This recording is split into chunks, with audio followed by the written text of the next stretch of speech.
episode 107 of Comics and Us. I'm TJ. And I'm Chris. And I'm Lumpy. And this is the review show that reviews comics chronologically. Kind of. Sometimes. No. Kind of.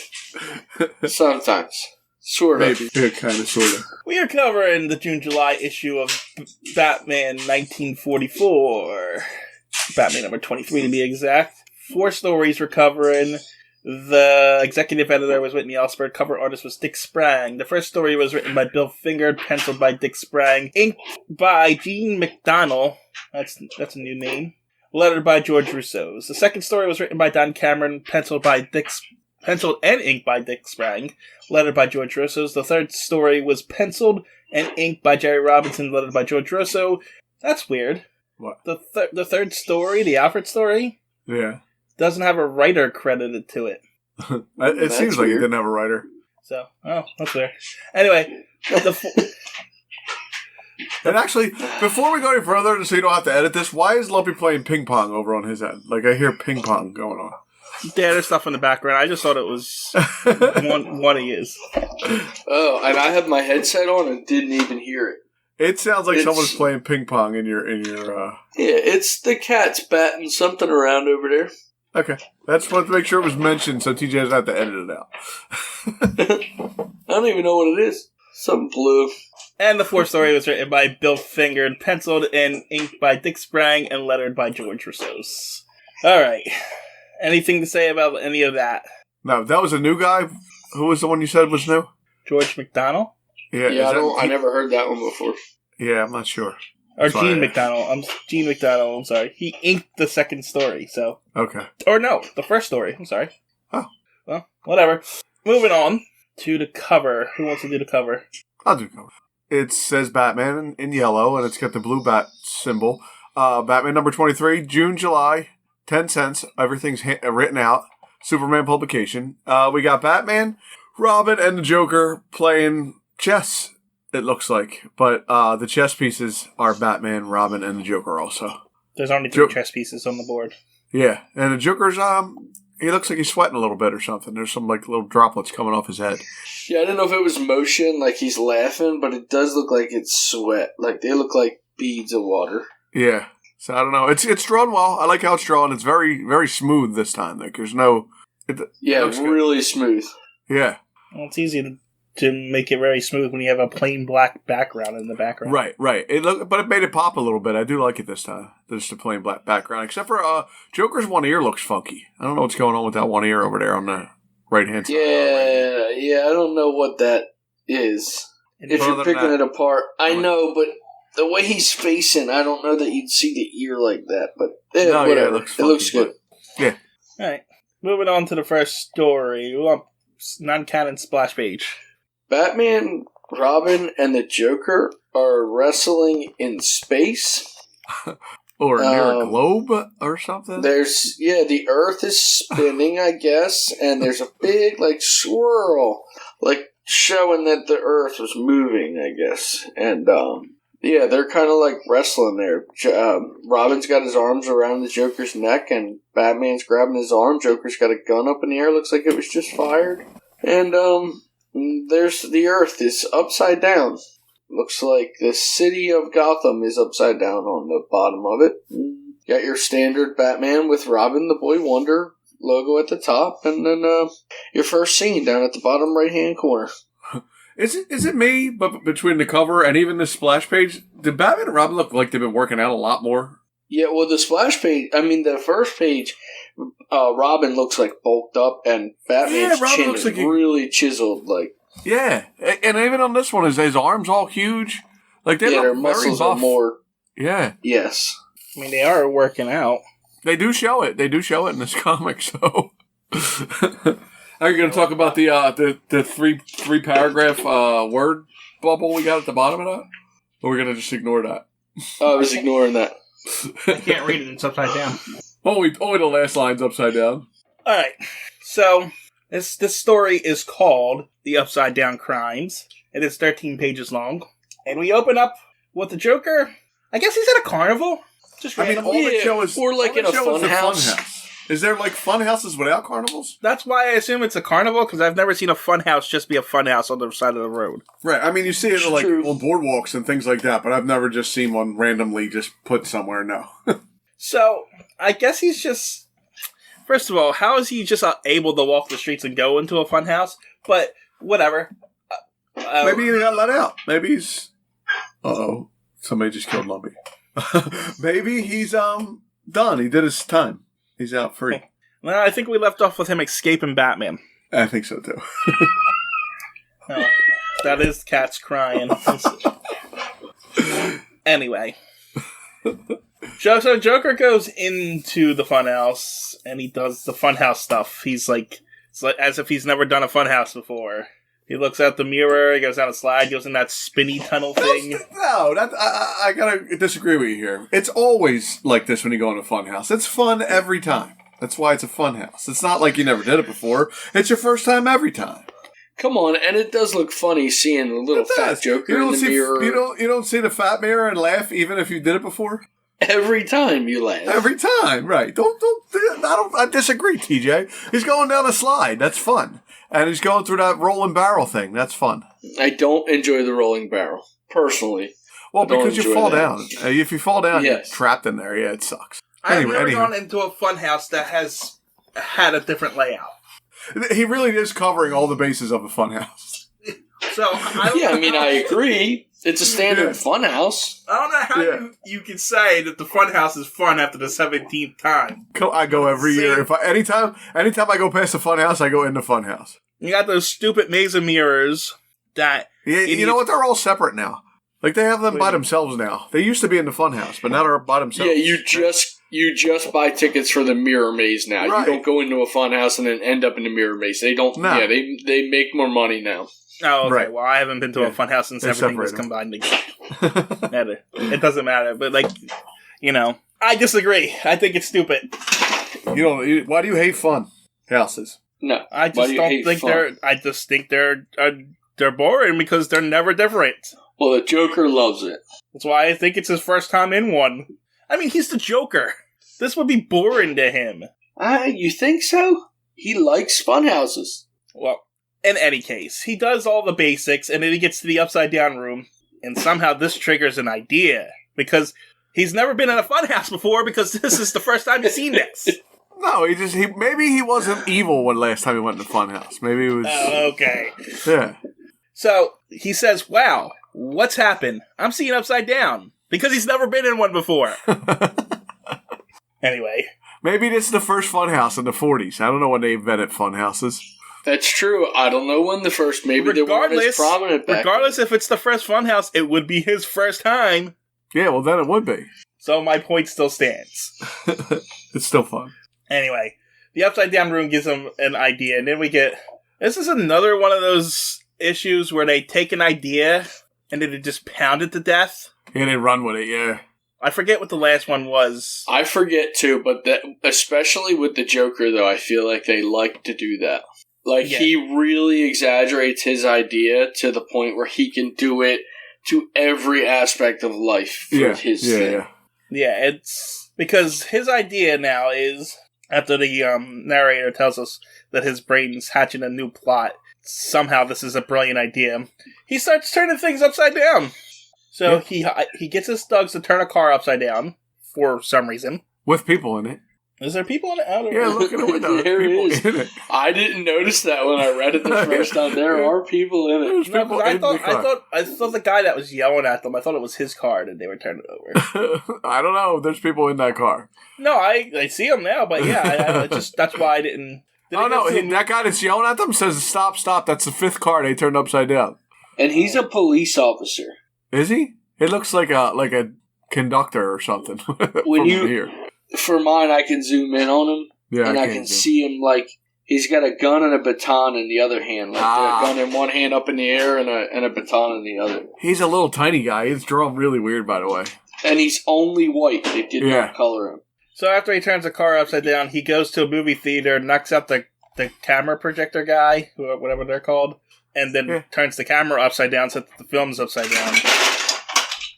And that's what it sounded like when he flipped the camera upside down. We got sound effects now. Yep. And then he goes into a museum and turns all the paintings upside down. Yeah. I'm a little distracted because I'm hearing myself talk right now. Oh, I don't know where that's coming from. Me, probably. I bent down. You bending down for it. You hear it now? No. Okay. Yeah. Anyway. Oh, now there's a ghost.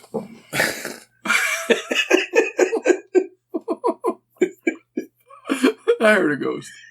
They're really active tonight. Anyway, he turns the paintings upside down.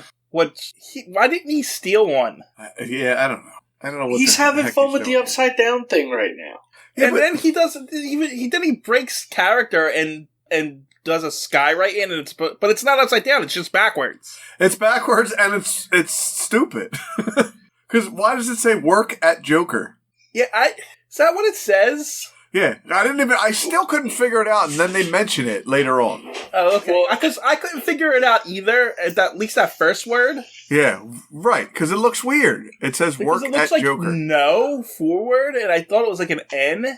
Right. So, and it's weird. So he didn't write it backwards. He just wrote each word backwards individually, because later they say that it said Joker at work, which was really weird to me. Like, if he was writing it backwards, it should have been backwards. No, but it is backwards. Joker at work. Oh, okay. I see. Yeah. No, I think he wrote work at Joker. No, later they say it's Joker at first. I think he's right. Oh. Joker at, well, then it did screw me up then, because I really did. It really did. It did it to me, too, and I didn't notice it until I read Batman's panel later. But regardless, it's not upside down. No, it's backwards, and backwards wrong, and it's stupid. Anyway, people are seeing this and they're like, what? And like the Joker's thugs are like, what are we doing? I don't blame them. And I guess and then the Joker sends one of those guys to send a message to the police headquarters and wonders if Batman will figure out his new game. Meanwhile, Bruce and Dick are training in their underwear. And for some reason, they're upside down to talk about upside down stuff. So, yeah, well, of course. and they see the sky, the Joker's words up in the sky, backwards thing, and then they see the bat signal. So again, they are friggin' huge. Yeah, especially in this right here. They're both really big. Look at Robin's legs upside down. Look at the muscles on the back of his legs. Yeah. And Batman is super wide. His chest all pushed out. Yeah, they look giant. Yeah. Well, you have nothing to do but to work out. What else are you going to do? Yeah, man, there wasn't a lot of crime, so they just kept working out all the time. Anyway, they get dressed as Batman and Robin, get in the plane, go to Commissioner Gordon, and he's like, hey, Joker's putting things upside down. They're like, so what? Who cares? And then he tells them about the letter, and there's apparently a word in it called Fagel, or whatever. Yeah, Fagel. Fagil. And yeah, he wrote it backwards in the thing, though. But, like, they could have made it a word that we could figure out, because then I read it, and I'm like, okay, so what's Lee Gaff? Lee Gaff, yeah. Then they have to tell you that Lee Gaff is somebody's name. Yeah, and apparently he has jewel relics in the penthouse of a benefit for the USO, because we're still at war times. Yeah. Was there a thing? No, not on this one. It's the next issue. That has a wartime banner thing. Oh, is there? So, yeah, they go to the gala or whatever. Good. He didn't steal any of the paintings, but when they go to this gala, he steals all the gems on the bottom of the plates because so he's got to turn them upside down to get it, I guess, and then replace them with, like, it seems like a lot of work. Yeah, well, that's because it's a stupid plan. I mean, he gets out with the jewels and leaves a fake jewel behind. I guess he could have just took a couple paintings and been done with it. In any case, the Fagel wasn't the only thing. Backwards, Batman deduces that the letter has said night meant morning and penthouse made basement, so they actually know where he is. Joker invades this place, gasses everyone and knocks them down, turns everything upside down, steals a jewel, replaces it with a fake jewel, and then Robin comes in and I don't know how he manages to kick this guy in the butt from his angle, but he does. Oh, yeah. Oh, wow. Yeah, how did that happen? I don't know. And then Batman kicks another guy in the face and then dives at the Joker, who flips a table, making him crash into it, and calls him Robin to slip on a banana peel, because of course. Well, I think in the 40s and, 30s, there was banana peels everywhere, because you see it all the time in cartoons and old movies. People are always slipping on banana peels. It's the most slippery substance. I do wonder where that came from. I mean, it happens all the time it today. Like, in a lot of stuff, they still do it today, but it's I actually not slipped on a banana peel one time, and I thought it was the funniest thing in the world. I was walking down the road. You would. I slipped on one, and then I couldn't stop laughing about it because I actually slipped on a banana. I didn't fall or anything, but it slipped a little bit, and it really worked. And it worked. I'm going to start leaving banana peels in your driveway. I'm going to leave them everywhere. I'm just going to eat tons of bananas and throw them all over the place. Bring back the 40s. So then we find out that Batman and Robin are idiots, right? Oh, yeah, because they both get tripped up, and then I guess the Joker escapes on the roofs and steals their Batplane. Which is just sitting up in the air. Yes, it's just floating. The planes don't work like that, right? Like, it doesn't just float. Okay. No, but you guys keep telling me that Batman has some kind of secret technology that makes that work. It's an auto gyro. It makes it stay there. I remember talking about this now that we just brought it up, but it doesn't make a lot of sense. No. He double parks the plane, and then that's it. But then this time it didn't work for him because the Joker stole it. Yeah, the Joker stole it. Batman and Robin tried to grab the ladder, but Joker flies away. And look, hey, Batman manages to hang on by hanging upside down. Oh, because it's the upside down crime. And I don't really understand, because, like, in this whole thing, so they were trying, I get it, they were going for the upside down crime thing. But some of it's backwards. It's not really upside down. It's backwards. Some of it's actually just opposites, which is not upside down either. Right. That's because after the third panel, they ran out of ideas. That's what I'm saying. So some of it's opposites, some of it's backwards, some of it's upside down. Crap, we ran out of upside down stuff. What are we going to do?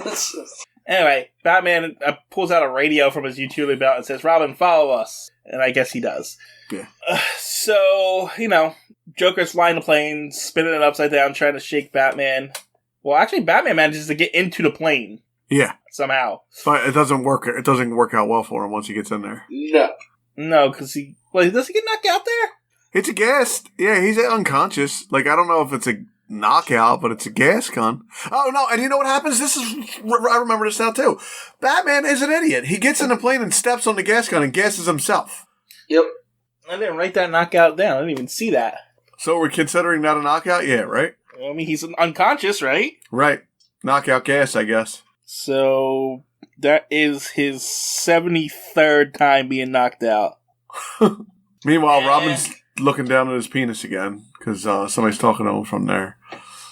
Joker's coming over the radio as he's gloating that he has Batman now. And he takes Batman, I guess, to his lair? I don't know. They don't really say, do they?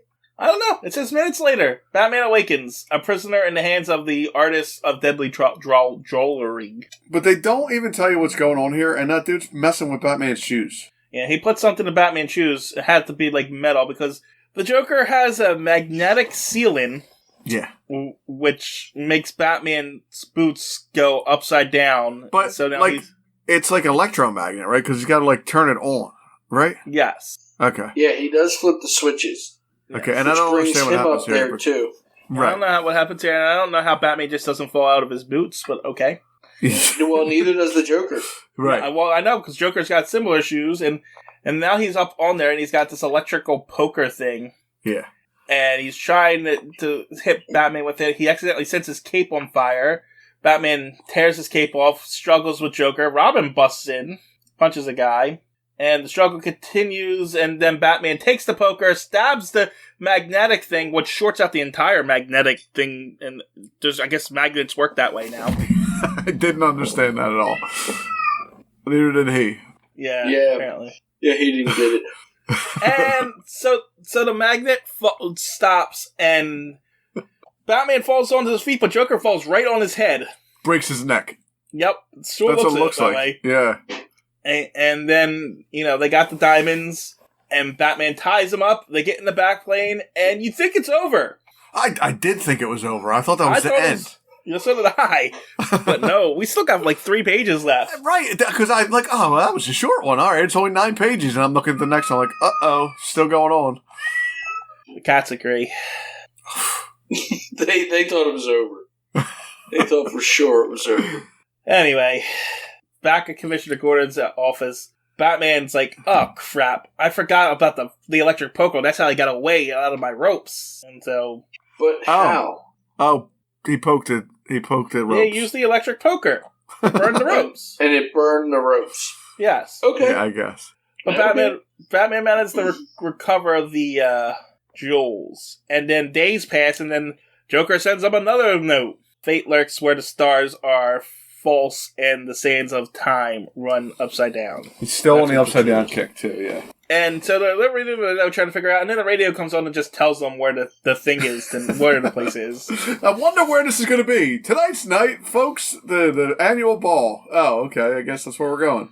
Robin's disappointed he doesn't get his dessert, and then because they were eating dinner. And then they get dressed. Too. Yep.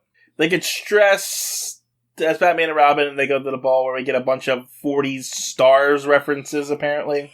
Yeah, I bet it was really I don't cool. recognize any. No. I mean, I know Greta Garbo, and I know, there was a couple names I know, but I don't know who they are. They're in the trivia section of the credits page I have. There are several references to famous figures throughout film industry. Edward G. Robinson, who I have no idea who that is. No. Shirley Temple. I know Shirley Temple. Okay, I knew Shirley Temple. Ginger Rogers. I've heard of her, too. Katharine Hepburn. Everybody heard of her. Oh, yeah, but I didn't notice her. No, me neither. Greta Garbo. Charlie Chaplin. I was going to say, the one guy looks like Charlie Chaplin. They don't mention his name, but he looks like him. And Laurel and Hardy. Yeah, Laurel and Hardy are standing. Well, Laurel and Hardy standing in the one frame in the beginning. Oh, there's the other one. Yeah, I see Laurel and Hardy. Yeah, so we got a bunch of those references because I guess they just want to put references in. And the Joker's dressed up as the Ghost of Future Past for some reason. Ghost of Future. And nobody notices. Nobody notices that he's dressed like that. They're like, oh. He's a Fate. Apparently. Anyway, there's the balls going on, and Batman and Robin show up, and they fit in because it's the thing. And then the Joker just turns out the lights. And he's putting more sleeping gas in here, or is it choking gas this time? Yeah, I'm guessing it's a sleeping gas, though, because I know that people choke on it, but I think they are knocked out. Oh, it doesn't matter. Batman and Robin have medicated cotton in their nostrils, so... Yep. Oh wow. I didn't know that would work.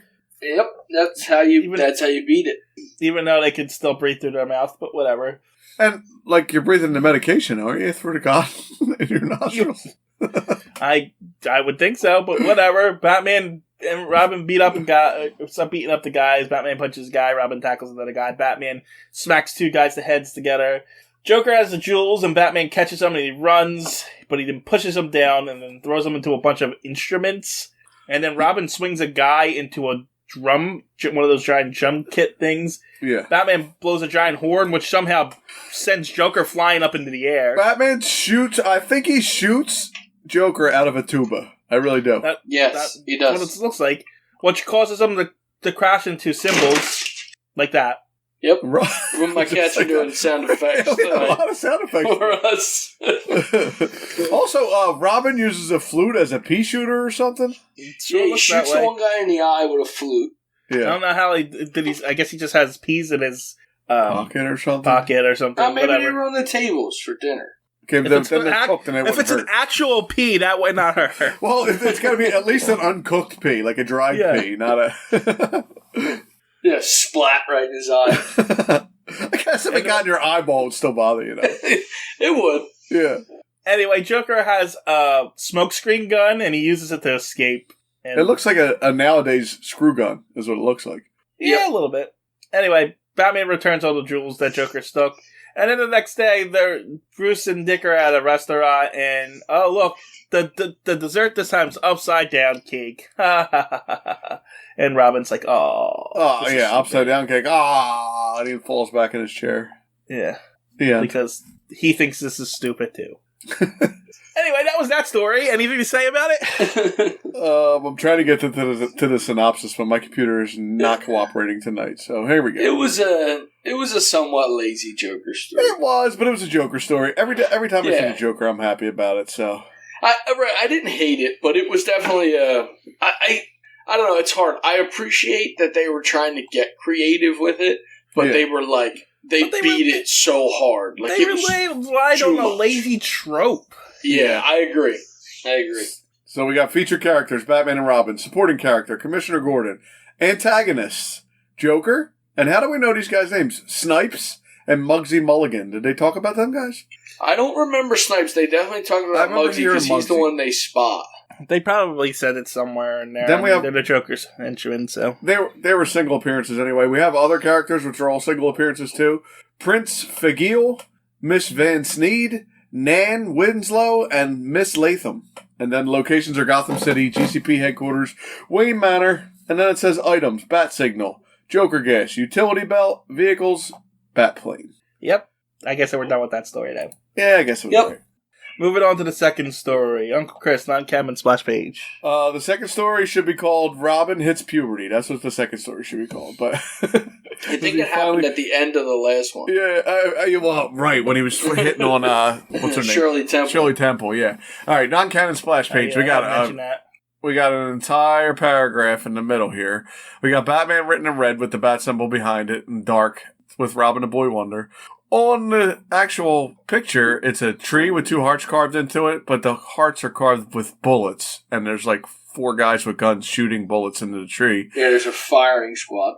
Yeah, making hearts for some reason with the bullets. There's other guys on this side too. There's 5 guys. Batman's running towards the guys with the guns, and Robin's pushing some girl behind the tree, and I don't know what he's doing back there because he's been working out though, and girls are starting to notice him. So, this non-canon splash page actually reminded me of like a fairy tale, like Red Riding Hood or something. Right, so that's what I thought it was going to be. I thought it was going to be like one of those. Just for the title, Damsel in Distress. I think that's why they did it like that. Yeah. This story's called Damsel in Distress, and it's only 12 pages long. I wish it was a fairy tale, like they went into like Alice in Wonderland world or something. That's what I wish. Yeah, they got that would be great. Small, and then it was a dream at the end. I love when it's a dream at the end too. That's my favorite. We will open up with Robin swinging on a gem shop sign. And they're already in the middle of a fight with a bunch of guys who just robbed the jewelry store. They don't even tell us what happened, do they? It just says, I just assume because they're running out with jewelry. And there's a mailbox for some reason. And it says, "You old gem shop." Yeah, I do see the one guy's got pearls in his hand or something. And it does say they, a good thing we happened upon these crooks doing this. They do that a lot. Yeah. Anyway, after a few punches, the bad guys just get in the car and run away. And Batman and Robin shake hands, saying, "Ha, we did it!" Even though they got away. We're never gonna catch these guys. Shake my hand. Yep. I never heard Cats do that for no reason. Like it sounds like he's He does it at the door. He wants to be let upstairs. Ah, that's what he does every day, all the time. Anyway, you guys want to just listen in for a little bit, or I was just saying. So anyway, Batman's sneaking in on Robin while he's sleeping again.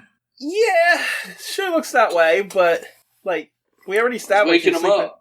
We already established they sleep in the same room. They do. They sleep in the same room. So, but so the next morning, Bruce wakes Dick up, because he's running late for school, and he pushes him off. And Robin's like, "Man, it's I have a night job and stuff." Yeah, it's tough going to school. And we get Robin in school, or Dick in school, and he's obsessed with this new girl. I don't know her name. Marjorie. All I know is she's very smart and the prettiest girl in the whole world, so. According to Dick, yes. Yeah. They're in Latin class, apparently, because they still teach that in the 40s. I'm sure. But nobody ever learned it. Although it's weird that they're teaching it in what grade could he possibly be in? 4th?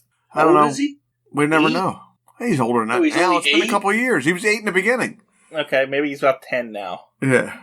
Okay, so he would be in, 4th grade? Maybe 5th grade? Yeah. I guess he could be 12. Yeah. I guess. Still, 12 is 6th or 7th. Yeah, it's not. I mean, whatever. It doesn't matter.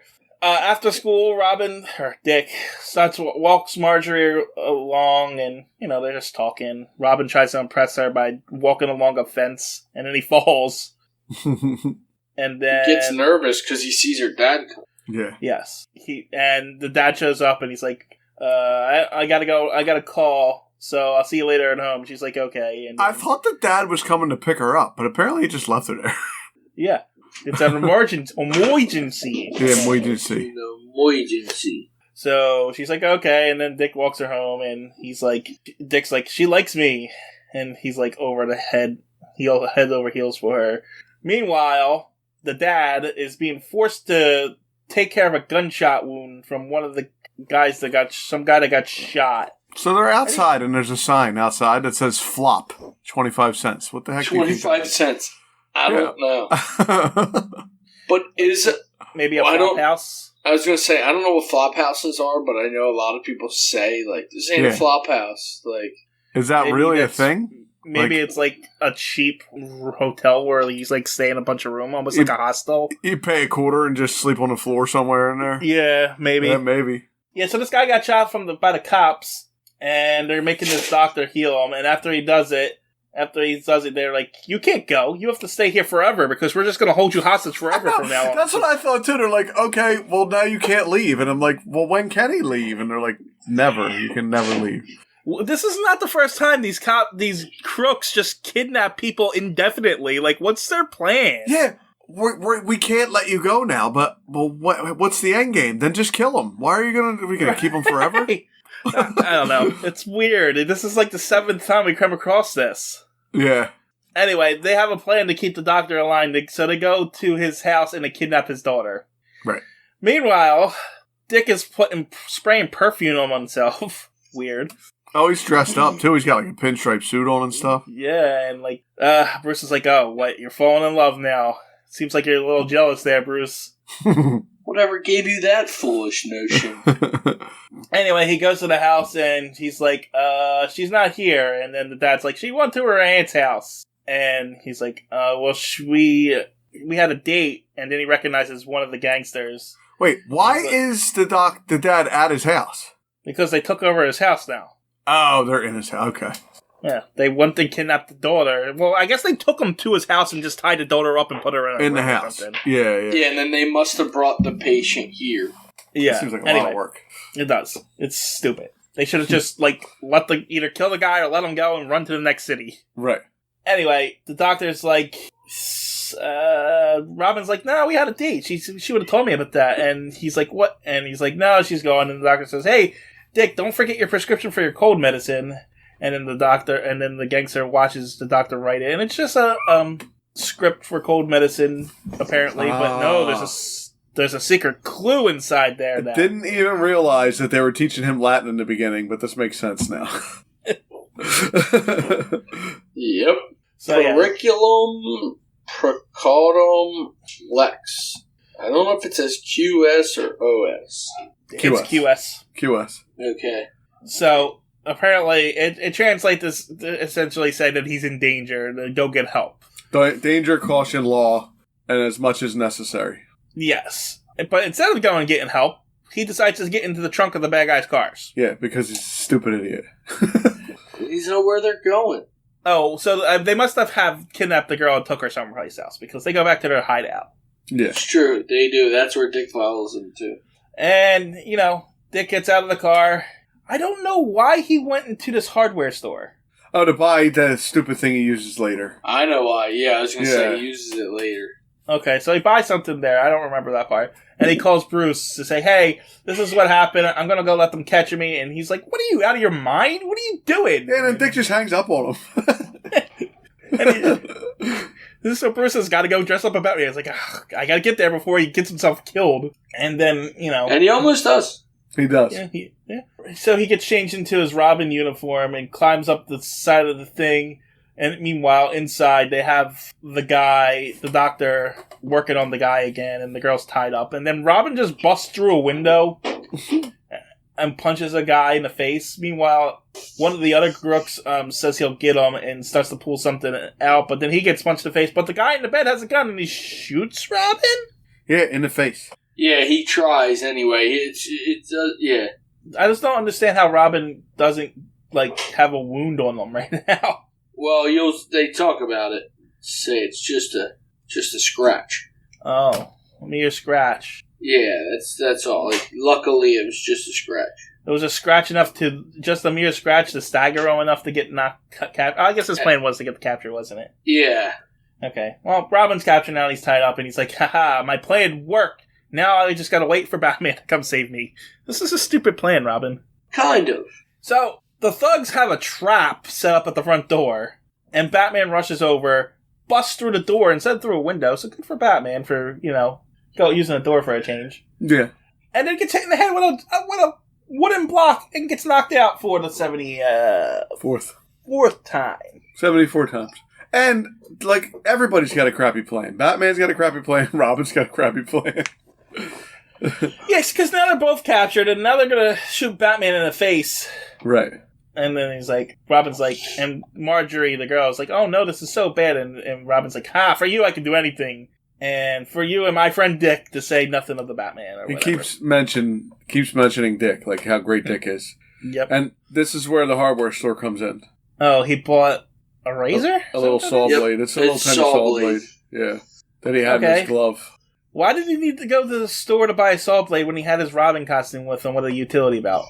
Because apparently he didn't have a saw blade in his utility. Maybe he used it last time. Maybe he was playing with it. Maybe now that he's done with it, he'll put that in his belt. Yeah. He had nothing else in his belt that he could use that was sharp? He's got an empty utility belt. That's why he went to the hardware store. Actually, he doesn't even have a utility belt on. He's got a regular black belt with a buckle on it. And I know, but they keep mentioning he takes stuff out of his belt, so we're just supposed to assume it's a utility belt. Yeah. Anyway, the guy points a gun at Batman, and he says he's gonna kill Batman, and Batman says, if you kill me, you're just gonna get the electric chair, because that's Batman's threat for everything. Yeah. And Robin cuts to 3, throws a chair at the guy in the bed, which causes the guns to go off. Batman and Robin dive. Batman punches a guy in the face, then punches another guy in the face, and Robin complains that he had him first. And then the day is saved. Robin unties the girl, and the girl's smitten with Robin. The next morning, they're... Go ahead. Go ahead. The next morning. I was going to say, the next morning, they're on their way to school, and Dick's like, hey, Marjorie, you changed. And she's like, you know what, Dick? You're not Robin. And now he's... And then in school, he's upset that now he's his own rival, and he can't do a thing about it. Can you get me to meet Robin? We didn't mention that the doctor actually says that guy who got shot's going to die. Oh, yeah, because from his wounds. Yeah, he's got an infection. He didn't tell him that, but he was going to die anyway. Yeah, so. He's going to croak. Whatever. That was that story.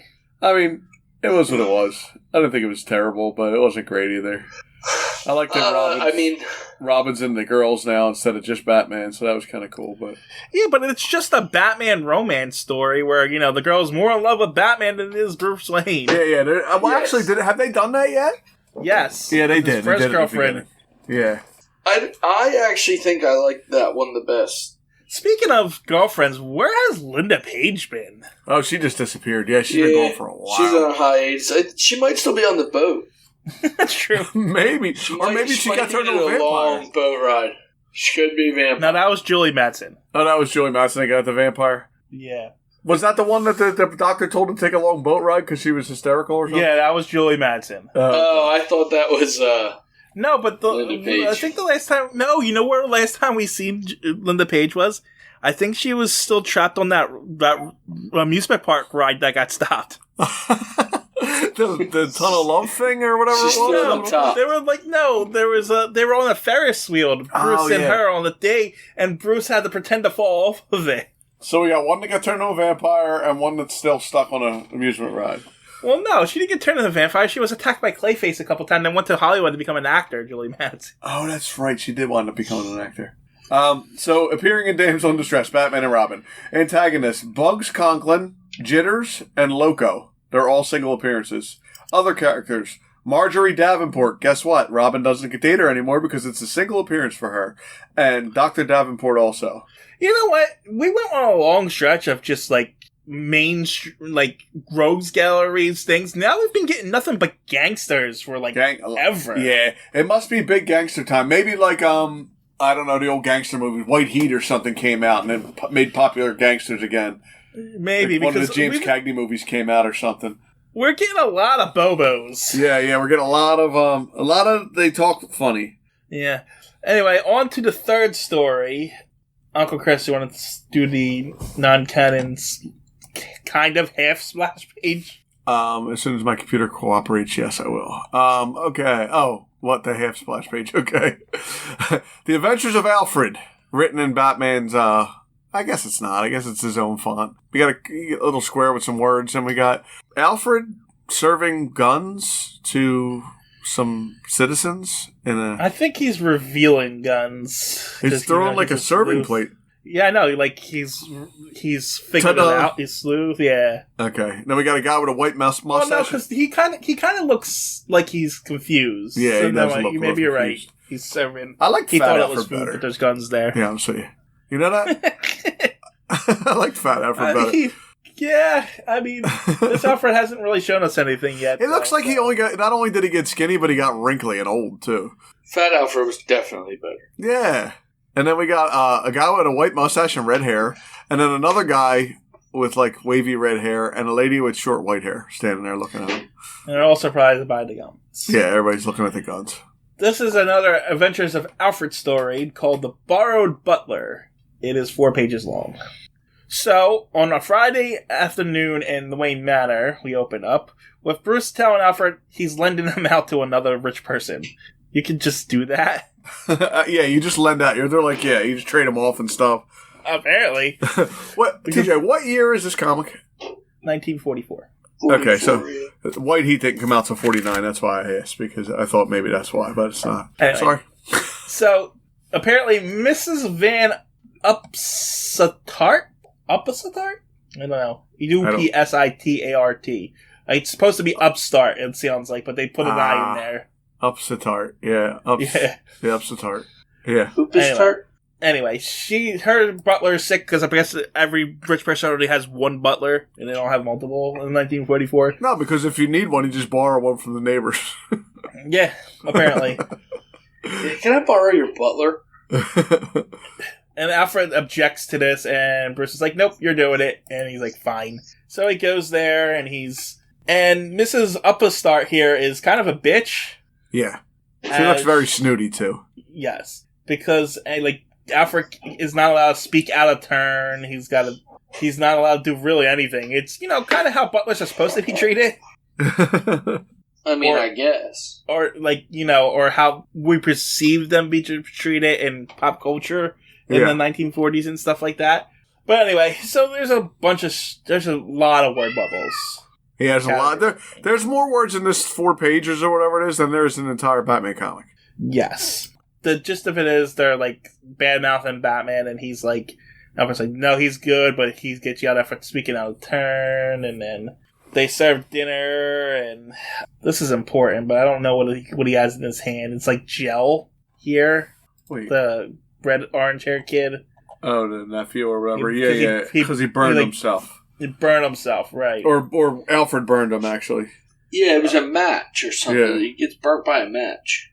Right, okay, so he gets burnt by a match, and Alfred's just being belligerent because he doesn't want to be here, and she scolds him. She actually tells him he has to go to bed without dinner at one point, as if he's a child. So I'm trying to figure... So this kid's not really a kid either, right? Because he's lighting a cigarette or something, I'm guessing? Well, no, he's not a kid. He's her nephew, but I think he's 30. Yeah, okay. He's got a mustache. Little pencil-thin mustache. And I guess Alfred has to sleep there, too? He can't even go home? Well, she borrowed him. You can't go home. That's not done with him yet. Isn't Wayne Manor, next door, you would think? Yeah, I don't know. He had to give the kid ointment. The kid went and got ointment, and Alfred went to bed. Yeah, and he wakes up, but there's been a robbery. Someone stole a jewel or some crap, I don't know. And this is when Alfred's detective things comes in, as he picks up a knife and, he does a bunch of investigating, and he finds a knife, and then there's ointment on it to cut the phone lines or something, right? Yeah, was it the phone lines? Yeah, the phone lines. Somebody cut the phone lines. The burglar alarm. He cut the burglar alarm. I didn't think it was a burglar alarm because I didn't think they had burglar alarms in 1940 that you could just cut a wire like that. You know what I mean? Yeah, I don't know. Apparently they did. But anyway, Alfred's like, "Ha! Acid on the knife that cut the thing. It has to be that kid that I burned earlier from the ointment." Yeah. And so he's gonna catch up with the old guy with the white mustache and tell him what it is. And he's like, "I'm a bit of a sleuth." The cat agrees. It's a different cat now. I just chased the other one away. That's what happens when you have 94 cats. Dude, it's ridiculous. Told you. A bag in a river would help so much more. Anyway, so he goes to the guy and says, I'm a bit of a sleuth, I figured out who took the diamond or whatever it was that was stolen. I don't care enough to search for what it is. I read this story 2 weeks ago. It wasn't important.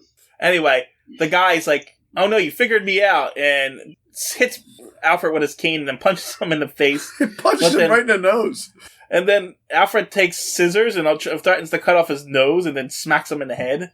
And he's like, hey! He smacks him in the head, but the whole time keeps his nose in the scissors. Yep, in the scissors. And then he's like, hey, I figured out who stole your jewels. And the moral of the story is that he accidentally figured it out, this guy, because he attacked him, because he assumed that Alfred figured it out when it wasn't the guy. So Alfred actually was going to accuse the wrong guy. Right. And get it over with. But back at Wayne Manor, there he's like bragging that he figured it all out. And Bruce is like, I don't understand how you figured out who the thief is. And Robin's like, he didn't figure it out. And that's how it ends. But isn't that the last one too? Wasn't the last one he accidentally figured it out too? He thought that these other guys were committing a crime, but they were actually in a play. Oh. And then he found a book. He made a friend at the library and found his book and went to return it to him, and he just happened to be in the middle of a crime when that happened. Oh my god!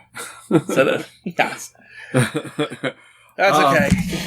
So appearing in the bar of Butler, Alfred Beagle. Supporting characters: Batman and Robin. Were Batman and Robin even in? No, it was Dick and Bruce. Yeah, it was Dick and Bruce. Antagonists. Yeah, as you say, Batman and Robin were not.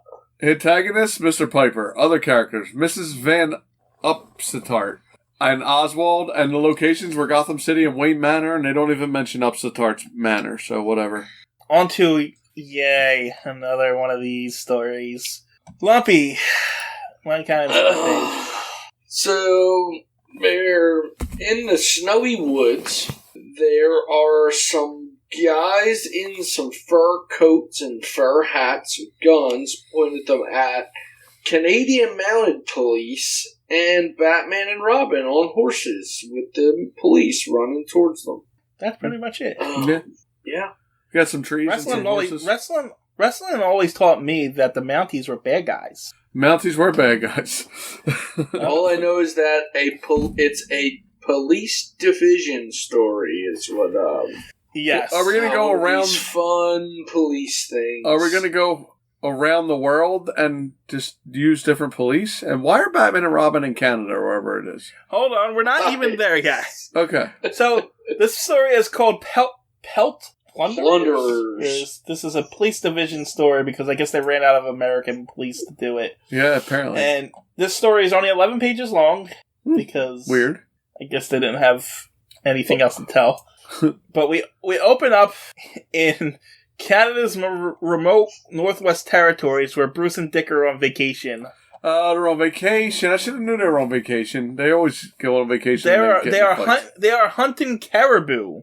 Oh, nice. Because it says two familiar figures tracked a fleet of caribou. I didn't even realize. So apparently they're in Canada hunting caribou because they have nothing better to do. Yeah, well, and then they don't even do that because then they turn into Batman and Robin within 4 panels. So.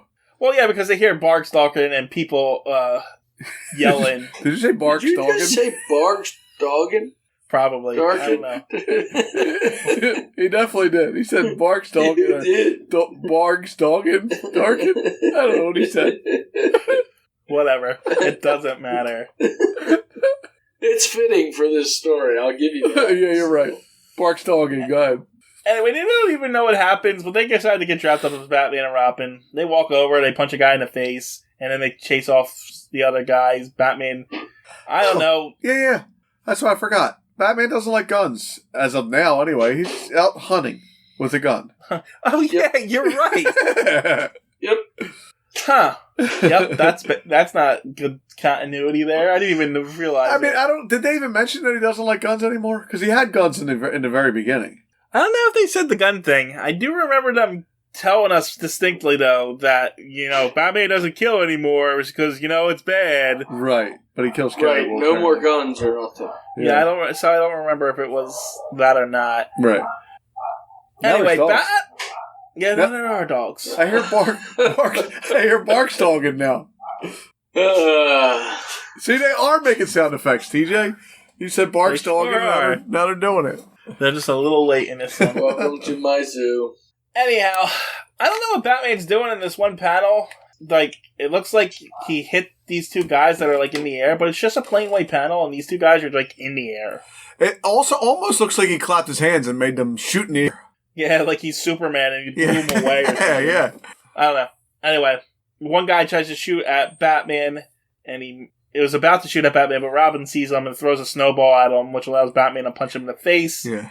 And in a matter of minutes, they have them all tied up and ready to go. They were helping these guys. I guess these guys were poachers. Or something. I guess. That's what I'm getting from this. These men are city crooks, not local poachers. So, meanwhile, a group of city gangsters from the States decided to come to Canada because there's no Batman and Robin. So, just to get away from Batman and Robin. I don't know what they're here to... I guess they're here to still steal pelts. Because I guess that's a thing you do in the 40s. That gets you rich. You don't even kill stuff then, right? You steal them from somebody else who killed the stuff and took them? It sure seems that way. Okay. Right, that's what they said. These people kill these animals. They hunt for these pelts all year round. We're going to basically just go in and steal them. It almost seems like less work to just go hunt them yourself. You know? I mean, I guess... this plan to move to Canada to go steal pelts because they can't cock it in a city seems really like a lot of work in itself. Yeah, you're too, right. So anyway, Batman and Robin go to the Royal Canadian Mounted Police headquarters. Oh, is that what that is? That's what it says. Shortly after, at the Royal Canadian Mounted Police headquarters, and Batman's telling them, "Hey, these guys are here." And then look at that. Even the Mounted Police get their information from the radio too. It's all law enforcement. It's not just Batman and Robin. We all know that the radio is omniscient and just tells you what you you say something and it comes on the radio. As the radio tells them, there's a bunch of trappers traveling together for safety and are being attacked. A number of trappers traveling together for safety are being attacked near... This isn't like the day of the internet. That's pretty... You have someone on the scene reporting this? Is that what it is? Or is it like a two-way radio where somebody's calling them? Maybe. Yeah, I can't tell. There's a chance. Wouldn't there be the two-way radio be in another building, though? I don't know, but it says... They don't have portable to... It says send reinforcements quickly. Yeah, whatever. They have to send reinforcements quickly, and I don't know. It's either Batman or Robin says... Oh, Robin asks, how are we going to get there quickly? You guys ride horses. You don't have anything. They're like... The Mounties like, yes, we do. We have our own Mountie plane. So... It's like the Bat plane. It's a Mountie plane. Yeah. Yes. So, they get in the Mountie plane, and they go to the scene of the crime. They throw a log into this, like, sled thing that these guys are... Yeah, they break driving. the skis off the sled. Yeah, it's like a... It's got like a propeller on the back of it. It's weird. Yeah, it looks like almost like like a miniature submarine. Yeah, but it's got skis on the bottom. Sleds. Yeah, on skis. Yeah, it's weird. Yeah, anyway, they throw logs into it to break it, and then there's a big fight. Robin hits a guy in the head with sticks. Batman whitewashes a guy. Puts one guy... What does he do? He whitewashes him. He sticks his head under the snow. Yeah. And then Batman beats up a couple of guys, and then the Mounties shoot smoke into the thing, somehow not affecting Batman or Robin. And then suddenly Robin... Medicated cotton in their nostrils. Oh, right. Right. Yeah, keep that in there all the time, though. Yes. And the fight seems to be going smoothly, but then suddenly Robin's tied up and being dragged by one of these submarine things. Yeah. They don't even talk about it. Nope. Just suddenly Robin is tied up. And then Batman's got like a rope with like spiked balls on it. He calls it a bat poon? A bat poon. I don't even know what that means. Come on, bat poon. And it says you've worked before. I've never seen that thing before. Did he have it before? No, I've never seen that before. It looks like bolas almost, but it's spiked. Yeah, it's like spiked balls, metal balls on the end of a rope. It's weird. And he throws it around a tree. I'm like, what is he doing? Yeah, he throws it around the tree to swing. Why didn't he just use his regular bat rope? Yeah, I don't know. Bat poon, because he wanted to say bat poon. The bat poon. And then he pulled it out of his utility belt because it looks like big spiked balls. They're not small. Like it looks like he would have actually been carrying that around in his hand the whole time. Yeah. I don't know. Whatever the case, he gets onto the submarine, starts beating the guys up. The Mounties just shoot in, and they crash it into a tree, and they surrender. And I guess Robin's just okay after that wreck. And he was just being drugged behind the thing. And I guess Batman's okay surviving that wreck too. Meanwhile, the thug is burning up a piece of paper, and they get to him but it's too late. He burns it. But no, now they're going to pick up every piece of burnt fragment paper and put it in between two pieces of glass. Yeah. I didn't they get put it in two pieces of...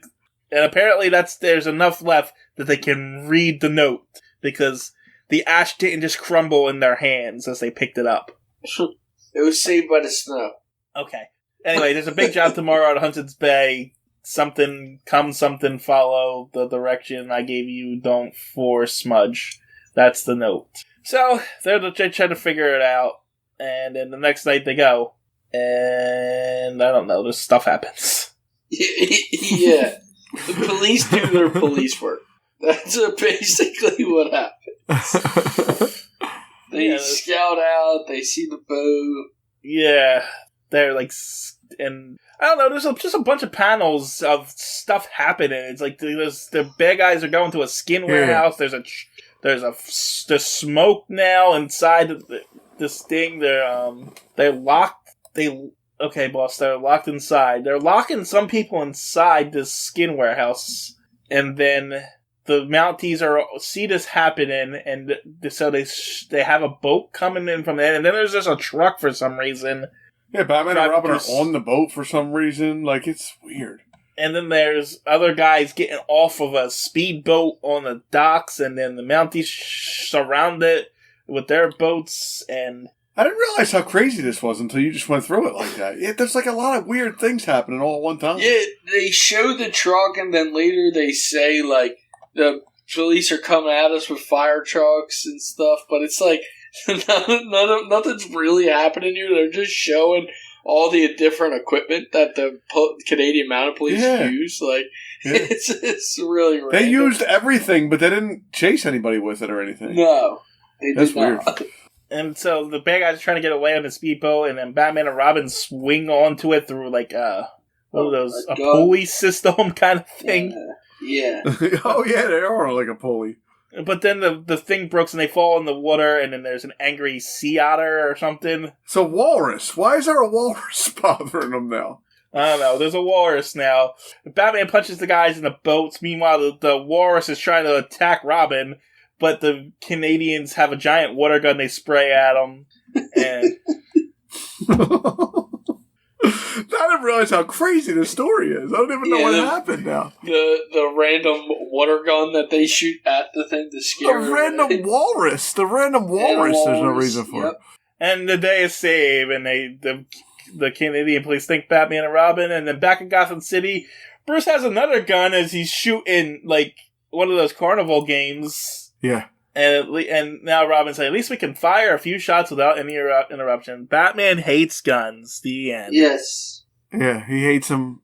I feel like it's just highlighting these police stupid cop ones are always stupid. Unless he loves them, and that's it. Yeah, I don't understand them, but fine. Right.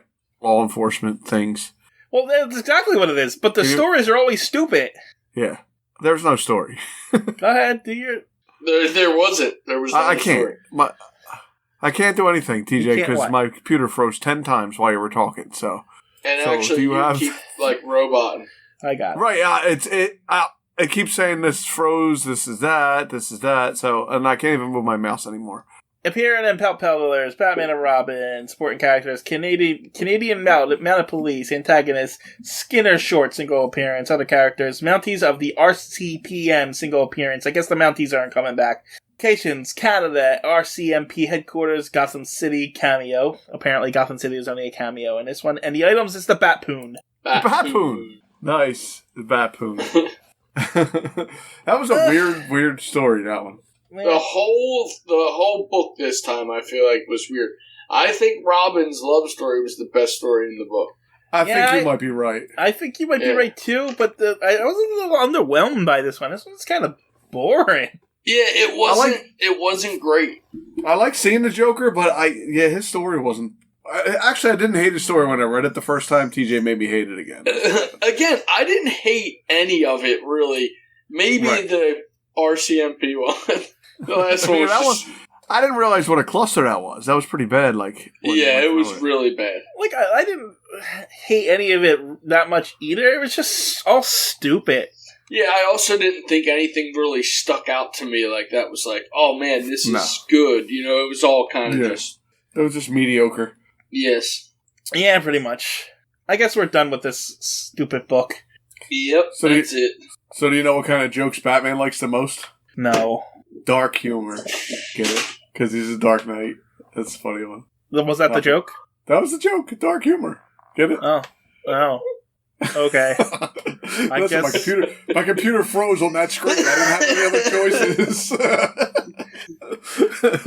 I guess we're ended on that note.